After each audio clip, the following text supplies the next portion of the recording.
All right, what's going on, everybody? This is Peter Renna back with another video edition of Dollarman Digging.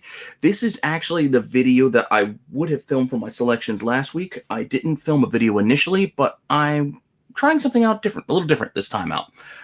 With the winter season coming, and I'm not going to be able to hit flea markets or even hit shops a lot for a lot of dollar bin pickups. I'm not going to be able to do my standard show you a big stack of books that I just bought that week because it's just not plausible. I can't keep up the pace. I'm not going to have enough interesting stuff to show you guys. So rather than just pack it in, I'm still going to be writing the article every week and going to be sharing stuff like I did last week, but it doesn't necessarily have to be something I just bought. So I'm going to change the presentation a little bit, try to keep these very, very short, and just give you the 4 picks that I went with and see how it goes. I'm going to try dropping this on my personal channel here, as well as share it with Tales from the Flip Side to see what you guys think. So with that said, I'm going to start in with my dollar bin picks for last week.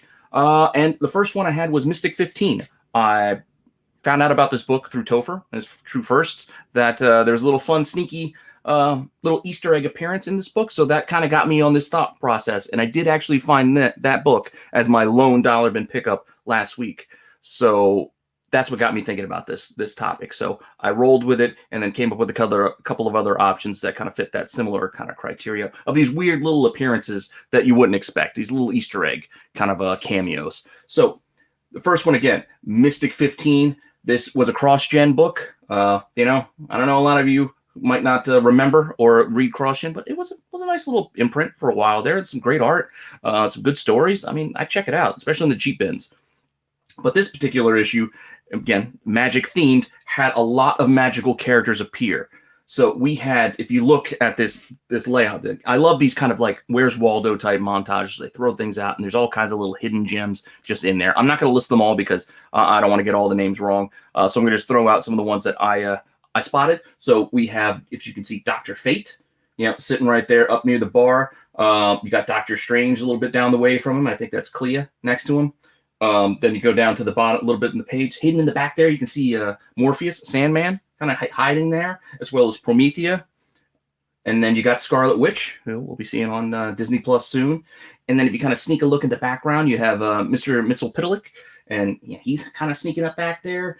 And then you also got the Phantom Stranger, just kind of creating that border. You almost miss him because he's like so close in the foreground. And as the commenter posted in my article, that looks like Dopey down in front. And I'm not sure if that's Doc or what other dwarf he's chilling out there with, but there's Dopey.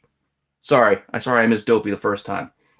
But if you sneak in and kind of zoom in a little bit on this image, you can see that there's a couple more back there. And if you sneak in, you can see there's Etrigan, the demon. I don't know if I'm saying it right. Again, I butcher names. And Dormammu, again, could be messing that all up. Doctor Strange's villain kind of back there. But then this kid with the glasses kind of looks familiar. I mean, his wand's a little different, but probably for legal purposes, but kind of looks like Harry Potter to me. So whether this is the true first appearance of Harry Potter in comics or just a fun little Easter egg, I dig it. And I think it's worth picking up for $1 if you find it, because it's kind of fun because it's Harry Potter. I don't know. I'm a big fan of Harry Potter, so I'm not gonna lie, but looks like him to me. But it is what it is. So again, that's what kind of got me on this thought process. So I decided to come up with a couple other books that kind of fit that criteria, and just rolled from there. So the next one that I got is actually Thor 341. This was during Simonson's run, on the title. And in here, there's just a fun little bump into, a little meet cute, if you will, of, Thor with Clark Kent. I mean, it's obviously Clark Kent when you look at him. From the glasses, how he's drawn, the blue suit. It's, clumsy even. I think he might even be named Clark in here. But, I mean, that looks like it's got to be Clark and Lois. But a little Superman appearance here, Superman or Clark Kent in Thor is just kind of fun. And again, this Simonson run was great, so you should go find these if you can find them on the cheap. That's how I bought most of mine, to read. But if you see this one out there, just get it. It's kind of fun. It's $1. So the next one was Amazing Spider-Man 411, which I couldn't believe, we actually kind of takes us back to Crime Alley. It's kind of odd. This was also during the Spider clone, so I think this is Ben Reilly Spider-Man. So I know a lot of people weren't a big fan of the title at that time. A lot of problems with Ben Reilly being a Spidey, but the whole clone thing. But whatever. Still kind of fun that we get here. You get the familiar scene. Look, you got the pearls being ripped. You got the parents out with their young kid. They're out with Bruce, and they're not shy about pointing out who this is.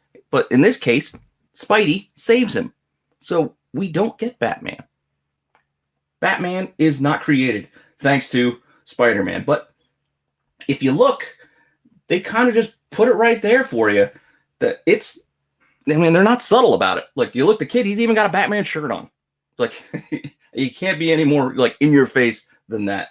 So, it's still fun. I still think it's a fun little appearance. So, ASM 411, if you see it for cheap, just grab it, just because it's kind of fun. I think this was this Bagley? I think this might have been still during Mark Bagley's run. So, he was a great Spider-Man artist. It's easy to read, very comfortable. It just flowed.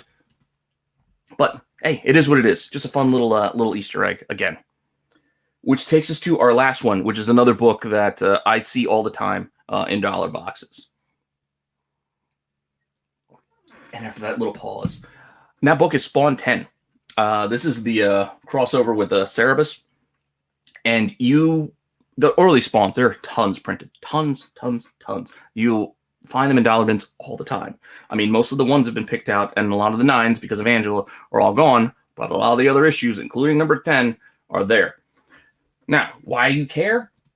I don't know if you do care, but I think it's kind of fun that there's like a crossover of universes kind of in here, and there's a lot of characters kind of referenced and just kind of popping up here. This is one scene alone. I'm just going to focus here on this one scene alone, not go into the whole crossover of the issue. I haven't read it in forever, so I don't remember a lot of it. But just looking at this jail scene image alone, you can see all the familiar gloved hands just reaching out for help to Spawn, and I think it was really cool. I mean, just going through, you can see you've got Flash, at the top there. I'm going to kind of go down the first row, and then you can see Juggernaut, obviously. The next one, I at first thought it was Doctor Doom, but I'm kind of thinking due to the girth and the size of the hand, that looks maybe more like Colossus to me. So it's not confirmed. I don't know where I can confirm this information, but it kind of looks like Colossus to me, even though the band around his wrist is still silver and not like red or anything that might be a little more identifying. That's how it reads to me. Again, because it's also right next to Juggernaut. And then you can just scroll down a little bit further and you see Hulk. Hulk's obviously ginormous paw just down there.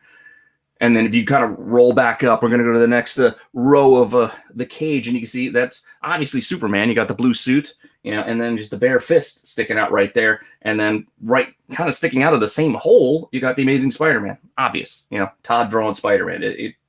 It just easily, and then you have Venom right there. So Todd drawing his old favorites. And then you got Shazam. Just right down there. Kind of sneaking in there. A lot of people forget about Captain Marvel, but Shazam is right there in this conglomerate of heroes as well. So rolling back up to the top, obviously you can see the big orange rock. You see the Thing, that's obviously got to be the Thing, right? And then kind of right next to him a little bit, you just see that little black and red band. That looks like Thor's arm to me. So it looks like we got a Thor appearance in this jail cell.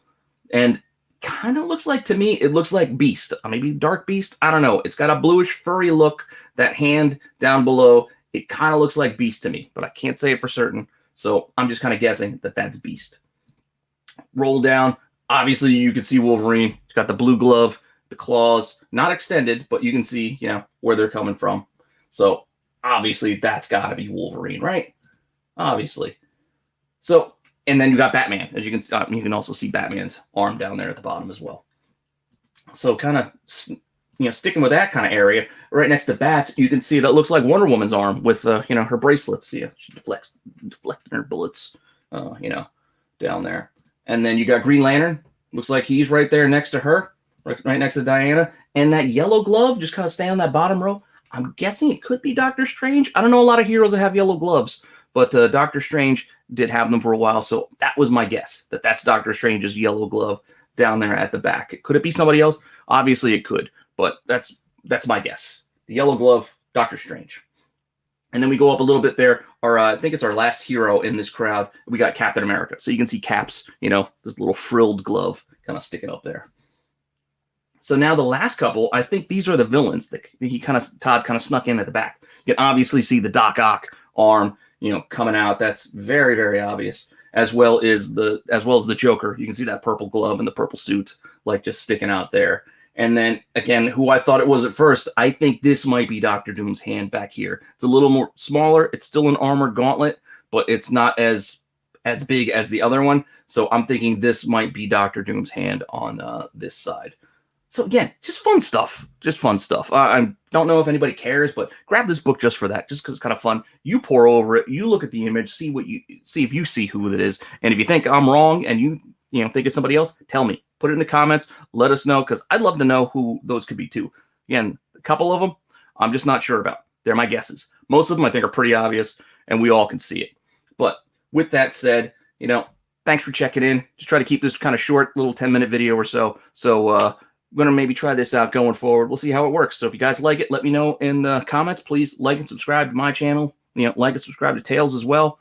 And we'll just keep the content rolling. Hopefully you guys are enjoying this, because I enjoy doing it. So until next time.